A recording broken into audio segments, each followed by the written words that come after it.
IPL 2025 শুরু হতে আর বেশি দেরি নেই, আর তার আগে ক্রিকেট দুনিয়ায় বড়সড় পরিবর্তন আসছে। 5টি নতুন নিয়ম ঘোষণা করেছে বিসিসিআই, যা শুধুমাত্র ক্রিকেটারদের নয়, ভক্তদেরও চমকে দিয়েছে। এমন কিছু নিয়ম এসেছে যা আগে কখনো ভাবা হয়নি। কি সেই নিয়মগুলো, কেমন প্রভাব ফেলবে এই আইপিএলে? আসুন বিস্তারিত জেনে নিই।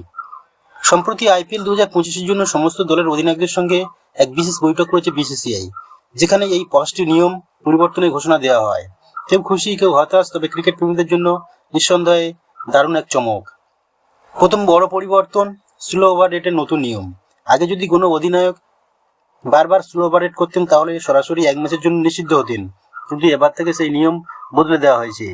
এখন আর সরাসরি নিষেধাজ্ঞা নয়, বরং অধিনায়কদের জন্য চালু হচ্ছে ডিমেরিট পয়েন্ট সিস্টেম। 1-2 ওভার ভুল করলে সমস্যা নেই, কিন্তু যদি বারবার স্লো ওভার রেট হয়, তাহলে জমতে থাকবে ডিমেরিট পয়েন্ট, আর নির্দিষ্ট লিমিট পার হলেই অধিনায়ক নিষিদ্ধ হবেন। এই নিয়ম অধিনায়কদের জন্য একটু সুবিধাজনক হলেও ধীরগতি খেলার সমস্যা কতটা কমবে তা সময় বলবে। দ্বিতীয় বড় পরিবর্তন, লালার ব্যবহার ফের চালু। এটি সবচেয়ে বিস্ময়কর পরিবর্তন। কোভিড-19 মহামারীর সময় থেকে ক্রিকেটে লালা ব্যবহার করা নিষিদ্ধ ছিল, কিন্তু এবার থেকে গোলার ব্যবহার আবারও বৈধ ঘোষণা করা হয়েছে। এতে বোলাররা রিভার্স সুইং করাতে পারবেন, যা স্পিনার ও পেসারদের জন্য বিশাল সুবিধা। বোলাররা তো এখন এই খবরে খুশি, কিন্তু ব্যাটসম্যানদের জন্য এটি অবশ্যই এক বড় চ্যালেঞ্জ হয়ে উঠবে। তৃতীয় বড় পরিবর্তন, দ্বিতীয় ইনিংসে 11 ওভারের পর নতুন বল। এখন থেকে দ্বিতীয় ইনিংসে 11 ওভারের পর নতুন বল ব্যবহার করা হবে। এর মূল কারণ ডিউ সমস্যা কমানো।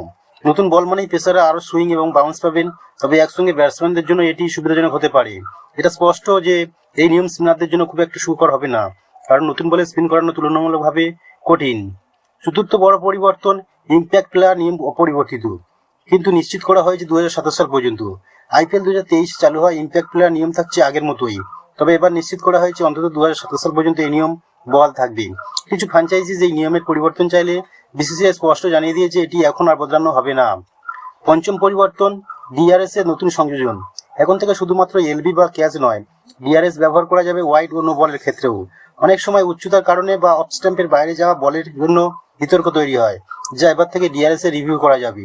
এটি অবশ্যই একটি যুগান্তকারী সিদ্ধান্ত, কারণ এর ফলে অন্যায় সিদ্ধান্ত কমবে এবং ব্যাটসম্যান বোলাররা আরও ন্যায়সঙ্গত সুযোগ পাবে। এই 5টি নিয়ম নিঃসন্দেহে আইপিএল 2025-কে আরও আকর্ষণীয় করে তুলবে। অধিনায়করা বেন থেকে বাঁচবেন, বোলাররা সুইং এর সুবিধা পাবেন, দ্বিতীয় ইনিংসে নতুন বলের সুবিধা থাকবে এবং ডিআরএস আরও শক্তিশালী হবে।